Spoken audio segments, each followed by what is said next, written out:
दोस्तों, आज आपको एक सच्ची कहानी सुनाती हूँ जिस कहानी का शीर्षक है बेटी जैसी बहू। आइए कहानी की शुरुआत करते हैं। माँ, मैं बहुत थक गई हूँ घर संभालते संभालते। यहाँ मेरी थकान किसी को नजर नहीं आती। कुछ दिन आराम करना चाहती हूँ। सोच रही हूँ कुछ दिनों के लिए मायके आ जाऊँ। आते हुए अपने बच्चों को भी साथ ले आऊँगी। वे वहीं से स्कूल जाएंगे। आखिर एक ही शहर में ससुराल और मायका होने का कुछ तो फायदा मिले। नम्रता ने फोन पर अपनी माँ से कहा। कमला जी ने दूसरी तरफ से कहा, हाँ बेटा, जब तेरी इच्छा हो आ जाना। यह भी तो तेरा ही घर है। ठीक है माँ, तो मैं कल आ ही जाऊंगी, नम्रता खुश होकर बोली। कमला जी ने फोन रख दिया और किचन में खाना बना रही बहू से बोली, अनुपमा सुनो, कल तुम्हारी ननद आ रही है। आज बाजार जाकर फल सब्जी और मिठाइयाँ लेकर आना। बेचारी मेरी बेटी ससुराल में नौकरों की तरह काम करती है और उस पर कोई ध्यान नहीं देता। यहाँ आएगी, कुछ दिन रहेगी तो उसका मन और तबीयत दोनों अच्छे रहेंगे। सास के मुंह से ऐसी बातें सुनकर अनुपमा का चेहरा उतर गया। वह मन ही मन सोचने लगी, काश आपको मेरी थकावट भी नजर आती। मैं भी दिन रात झाड़ू पोछा, बर्तन, खाना बनाना, हर वह काम करती हूँ। काश आप मुझ पर भी ध्यान दे पाती। आपकी बेटी तो मन में आता है तब यहाँ आ जाती है, लेकिन मैं साल में एक ही बार अपनी माँ के पास जाती हूँ, तब भी आपको प्रॉब्लम होती है। मैं भी इंसान हूँ, मेरा भी मन है। भगवान, अब तुम ही कुछ करो ताकि मेरी सास की आंखें खुलें और उसे मेरी थकावट भी नजर आए। शाम तक भगवान ने जैसे अनुपमा की सुन ली और उसकी ननद का फोन आया। ननद ने अपनी माँ से कहा कि उसकी सास ने उसे मायके आने के लिए मना कर दिया है, इसलिए इस बार वो नहीं आ सकती।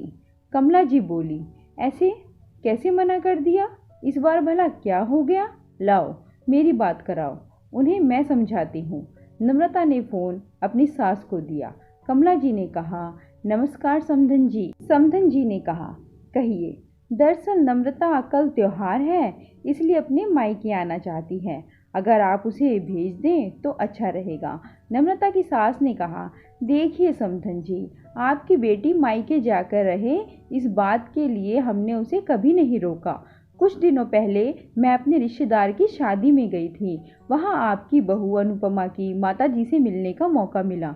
उनसे गपशप करने के दौरान उनकी बातों से पता चला कि अनुपमा को साल में एक ही बार अपने मायके जाने का मौका मिलता है, और वह भी बहुत कम समय के लिए।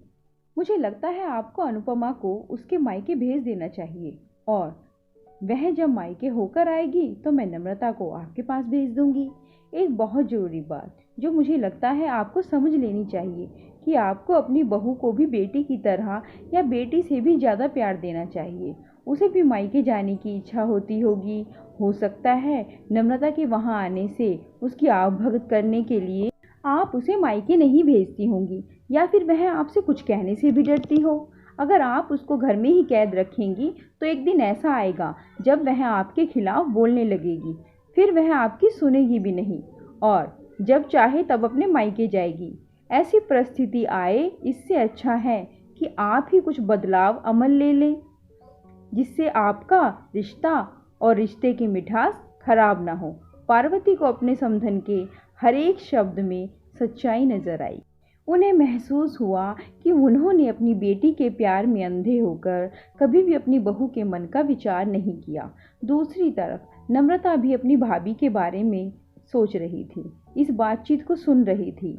उसने भी रियलाइज़ किया कि वह कभी भी अपनी भाभी के साथ ठीक से बात नहीं करती, और जब जब वह अपने मायके जाती है तो बड़ी भाभी थोड़ी उदास रहती है। कमला जी ने अपनी बहू को बुलाया और उससे कहा कि अनुपमा, कुछ दिन के लिए नम्रता नहीं आने वाली है, इसलिए पहले तुम अपने मायके होकर आओ। यह सुनते ही अनुपमा का चेहरा खिल गया, क्योंकि यह पहली बार था जब उसकी सास ने सामने से उसे अपने मायके जाने के लिए कहा था। अगले दिन अनुपमा अपने मायके गई, और इस बार एक दो दिन नहीं, पूरे हफ्ते भर रह कर आई। अपने माँ बाप से, अपने रिश्तेदारों से मिलकर आई। जब वह लौट कर आई तो उसका चेहरा खिला हुआ था, उसकी आंखें चमक रही थी। अनुपमा के आने के बाद नम्रता भी अपने मायके आई और इस बार वो अपनी भाभी से खुशी खुशी मिली। दूसरी तरफ अनुपमा अपने ससुराल वालों के बदले रवैये से बहुत खुश थी। अब वह खुशी खुशी सबका ध्यान रखती। कमला जी अपनी बहू को खुद ही समय पर मायके भेज दिया करती। एक छोटे से बदलाव ने सास, बहू और भाभी ननद के बीच की कड़वाहट को दूर कर दिया और रिश्तों को और भी मजबूत कर दिया। ऐसी और अधिक कहानियों के लिए कृपया वीडियो को लाइक करें और चैनल को सब्सक्राइब करें।